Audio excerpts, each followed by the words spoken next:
There is a story inside the scoreline that most people will never see coming. When Alex Eala walked out onto Stadium 1 at the Indian Wells Tennis Garden on Tuesday night in California, she carried with her something that most athletes would kill to have history. Leverage. A psychological edge forged not from statistics or scouting reports, but from the blood memory of 2 previous battles in which she had looked across the net at Linda Noskova and won. Twice. Both times in the juniors. Both times when the stakes were high and the world was watching. In 2018, a 12-year-old Alex Eala defeated Noskova in the final of the Les Petits as in Tarbes, France, widely regarded as the most prestigious under-14 tournament on the planet, the one they call the Junior Grand Slam. It was a match for the ages, going the full 3 sets, 5-7, 6-3, 7-6, before the Filipino prodigies sealed it on a stage that foreshadowed everything to come. 2 years later, at the 2020 French Open Girls Singles quarterfinals, on the red clay of Roland Garros itself, Eala did it again, coming back from a set down to beat Noskova 4-6, 6-3, 6-2 in a match that screamed to anyone paying attention that this kid from the Philippines was the real deal. So when the draw came out and put these two on a collision course in the round of 16 of the 2026 BNP Paribas Open, the 5th Grand Slam, as they call it, the narrative practically wrote itself. The junior champion faces the villain she already slayed twice. The comeback kid against the girl she dominated coming up. The Filipino flag flying high at the tennis paradise in the California desert, carried by a 20-year-old who had just beaten the 4th-ranked player in the world days earlier. This was supposed to be the night Alex Eala broke her Czech curse and announced to the world in the loudest possible voice that she had fully, completely, and unequivocally arrived. That is not what happened. What happened instead was a tennis match so one-sided, so brutally swift, so utterly without mercy, that it lasted just 55 minutes before Linda Noskova had closed out a 6-2, 6-0 demolition job that left Eala and thousands of Filipinos watching from the packed stands and back home across the archipelago in stunned silence. The final score was 6-2, 6-0. A double bagel, a breadstick, and a donut. Whatever you want to call it, it was the kind of result that stops you cold and makes you rethink everything you thought you knew about momentum and form and the way junior credentials translate into professional dominance. Let us be absolutely clear about what Noskova brought to that court on Tuesday night. The world number 14 from the Czech Republic was a different animal than the girl Eala had put away in Paris 6 years ago. She fired 7 aces. She won 77% of her first serve points and an astonishing 81% on second serve. She converted 5 of her 8 break point opportunities. She hit 20 live winners and barely gave Eala a foothold anywhere on the court. The 21-year-old Czech played with the kind of cold, controlled aggression that you see from players who have been in this position before, who know what a big stage feels like, who have stood in Grand Slam quarterfinals and felt the weight of the moment and not cracked under it. Noskova told the press afterward exactly what she was doing. She was using her serve as a weapon, keeping the rallies on her terms, putting pressure on Eala from the very first point to the very last. And Eala had no answer. None.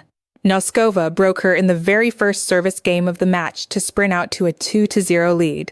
Eala fought back, won the 5th game to make it 2-3, gave the Filipino fans in the crowd something to cling to, gave herself a reason to believe she could turn it around. And then Noskova simply closed the door. Won the next 3 games, took the first set in 32 minutes, came out in the second set, and did not allow Eala a single game. Not one. A bagel. 6-0. And that was that. Here's the number that will haunt Alex Eala into Miami and beyond. 0 wins. 11 losses. That is her record against Czech players in professional competition. 0. 11. It reads like a typo, like a joke, like something a statistician made up to fill dead air on a slow news day.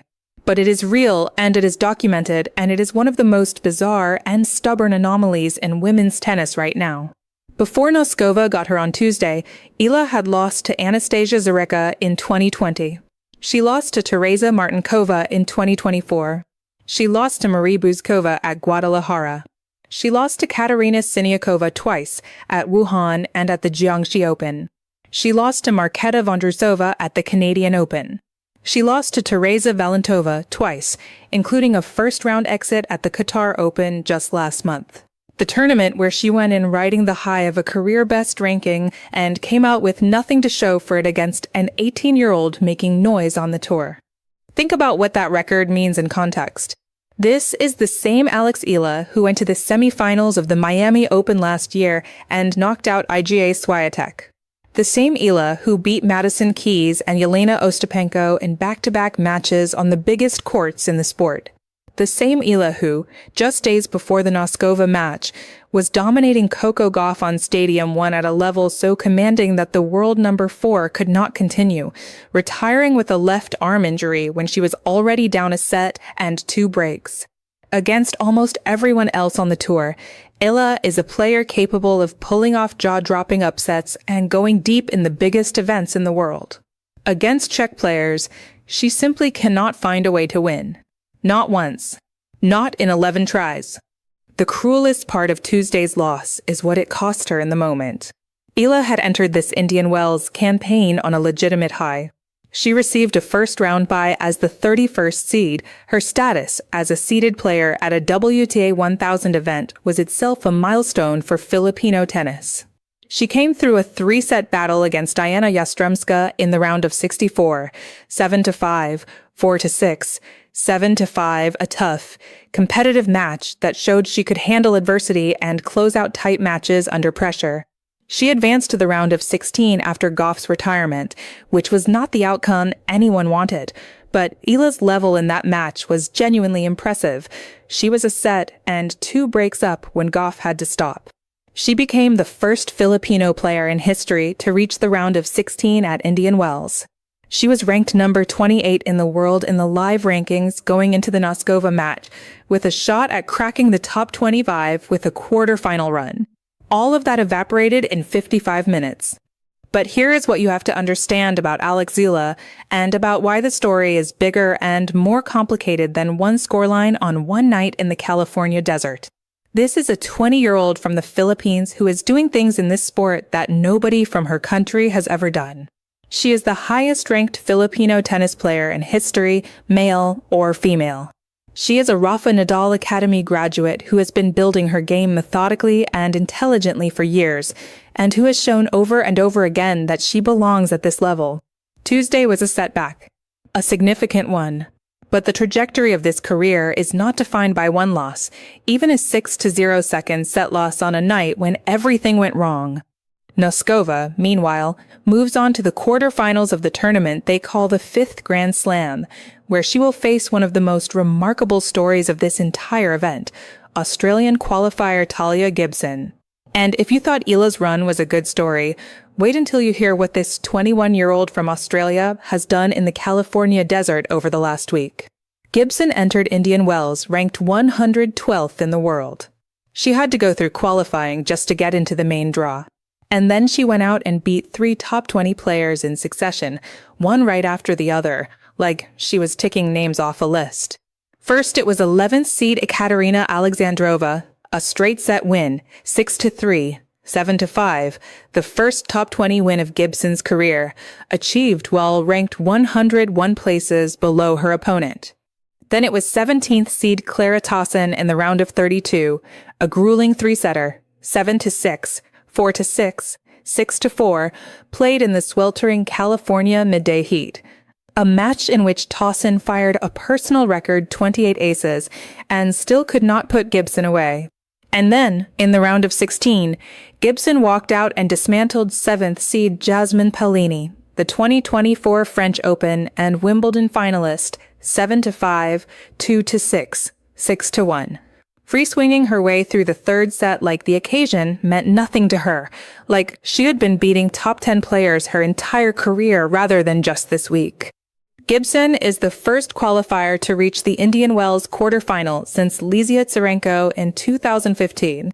She is the first Australian woman to reach the Indian Wells quarterfinals since Casey Dellacqua in 2014. She entered this tournament without a single top, 100 winter name, and she is leaving the first week with 3 top 20 scalps and a guaranteed debut inside the world top 70 when the new rankings drop.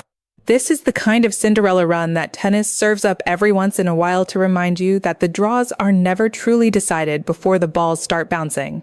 And now Noskova, powerful, serving clinic Noskova, has to stand across the net from a player who is running hot like a freight train and has absolutely nothing to lose. The quarterfinal matchup between Noskova and Gibson is genuinely fascinating on its own terms. Noskova has the ranking, the Grand Slam experience.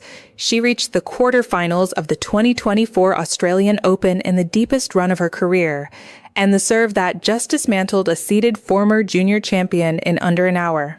Gibson has the momentum, the confidence of a player who has beaten everyone put in front of her, and the freedom that comes with being the underdog with nothing on the line and everything to gain. Indian Wells has already been full of surprises. This quarterfinal has the makings of another one. As for Eala, there is a week before the Miami Open begins. 7 days to reset, to process, to look at that 0-11 record against Czech players and decide whether it is a problem to solve or simply a statistical anomaly that will eventually correct itself as her career continues to grow. The Miami Open is where Eala made her name last year, where she took down Swiatek and Keys and Ostapenko and went all the way to the semifinals on the grandest stage in Florida. It is a tournament she knows, a tournament where she has already shown she can compete with the very best in the world when everything clicks.